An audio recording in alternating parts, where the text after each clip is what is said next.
Netflix. Now, I've just recently discovered that Netflix produced shows have only a 5-second window before they move on to the next episode automatically. Whereas it looks like other produced shows on Netflix have a maybe, I think it's 15 to 20-second gap before they move on to the next show automatically.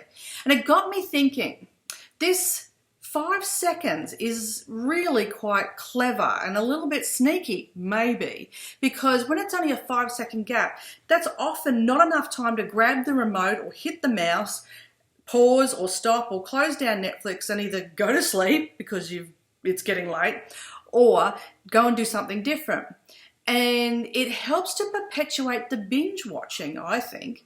I could be wrong, but that's how I saw it. When I noticed it, I thought, oh, this is keeping me in. This is reeling me right in. And, maybe we're a bit like that at work.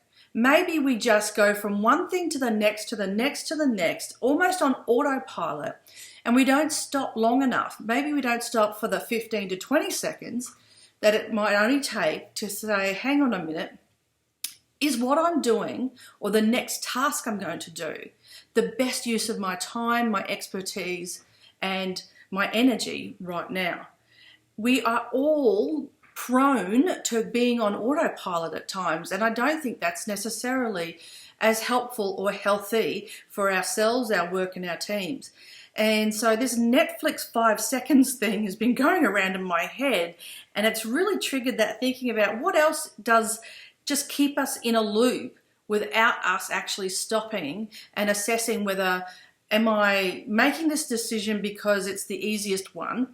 Fair enough. Or am I making this decision because I don't want to do something else? Am I staying in this loop because change feels too difficult?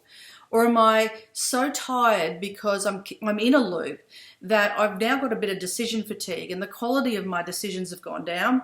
Or I'm avoiding dealing with something that I know I really should be dealing with as a leader of a team? Or am I just stepping into the next activity or the next task when in actual fact I could be delegating that task to someone and helping to develop people in my team? That trigger of this 5 seconds is really interesting. And it reminds me of Stephen Guys, I think that's how you pronounce his name, his book called Tiny Habits, and all built on the premise of the one push-up.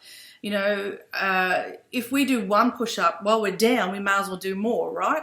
Well, tiny things like 5 seconds, that could be the difference, the sliding doors moment of whether we stay in watching Netflix or we actually turn the show off and go do something different.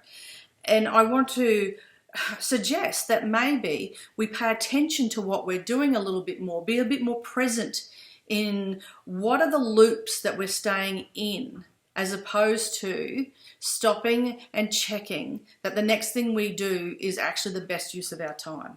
Is the next thing I do something like I could be handling better?